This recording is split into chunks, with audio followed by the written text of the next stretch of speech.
Ils sont nombreux à apprécier l'endroit et son silence, interrompu de temps à autre par les vagues claquant contre les rochers. Mais à vol d'oiseau, à 5 minutes des côtes de La Rochelle, ils seront encore plus nombreux à tomber sous le charme d'un endroit où l'apaisement et la quiétude règnent en maître. Nous poussons aujourd'hui les portes de l'écurie sensorielle et de son haras d'essence. Un domaine de près de 20 hectares, véritable havre de paix, entièrement organisé autour de l'animal. Un animal que Jérôme Verdier craignait enfant, mais que sa fille aînée Charlotte, cavalière émérite, lui a fait redécouvrir lors d'un jumping à Megève. Le coup de cœur est immédiat, l'admiration prend finalement le pas sur la peur, sa passion pour le monde équestre ne cesse de croître, jusqu'au jour où l'homme d'affaires décide de se lancer un nouveau défi.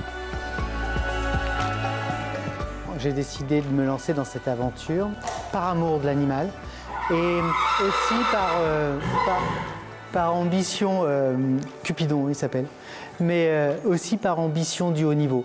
J'avais très envie de porter les couleurs de Sensoriel, très envie de réaliser on va dire des exploits sportifs avec nos propres chevaux, avec notre cavalière maison. Et ça, c'était vraiment un rêve absolu. Et ça a été difficile. Ça fait quand même que 5 ans et nous commençons juste nos Coupes des Nations. J'espère que ça va bien se passer. Mais c'était vraiment l'ambition première.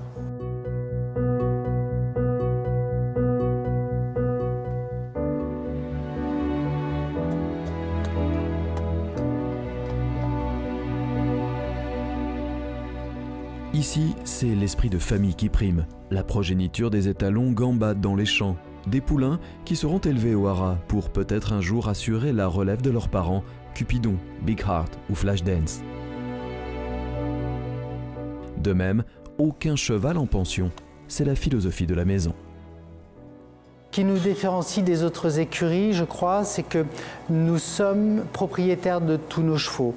Contrairement à beaucoup d'écuries où les cavaliers ont des chevaux en pension de différents propriétaires, nous avons voulu avoir une écurie familiale où notre cavalière s'occupe à 100% de nos chevaux et développe, appréhende la suite avec les chevaux en formation chez nous.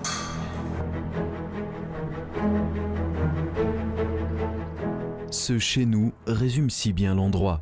Car si la famille sensorielle se sent comme chez elle à l'écurie, Jérôme Verdier, lui, a purement et simplement fait le choix de s'y installer.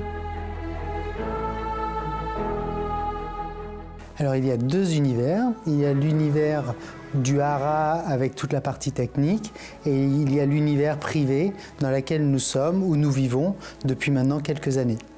Cette partie-là s'est imposée à nous. On a eu très vite besoin, les enfants et moi, de venir habiter ici, au milieu des chevaux. J'ai voulu faire de ce haras un écrin de raffinement. Et nous avons passé beaucoup de temps à sélectionner les matières, sélectionner les couleurs, les symboles qui nous rappellent qu'on est dans un haras, sans que ce soit grossier, mais au contraire avec énormément d'élégance et de subtilité. C'est ma passion, c'est ma deuxième passion. J'ai voulu véritablement que ce soit une maison de famille, un lieu où les amis et la famille aiment à s'y retrouver, où les couleurs surprennent et amènent une chaleur que l'on ne peut pas retrouver dans une autre propriété. C'est pas possible. Ça va ici, le bois, les tissus, le cuir sont beaucoup d'éléments qui amènent cette ambiance, cette atmosphère. Une passion que le propriétaire de l'écurie sensorielle aimerait, à court terme, exercer aux États-Unis. C'est en tout cas le prochain défi qu'il s'apprête à relever.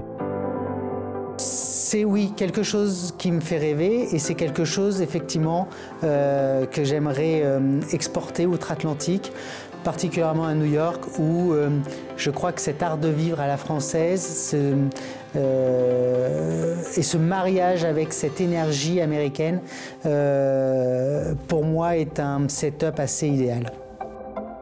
Idéal ou presque comme la performance réalisée au même moment à Lyon par Meyumala.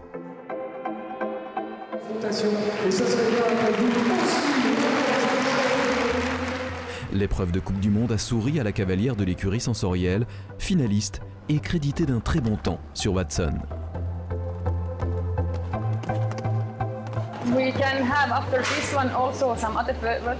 La suite, pour la Coupe du Monde, il y aura par exemple Madrid et espérons-le aussi Bordeaux. Important parce que c'est chez nous, c'est à la maison, donc c'est très important pour nous.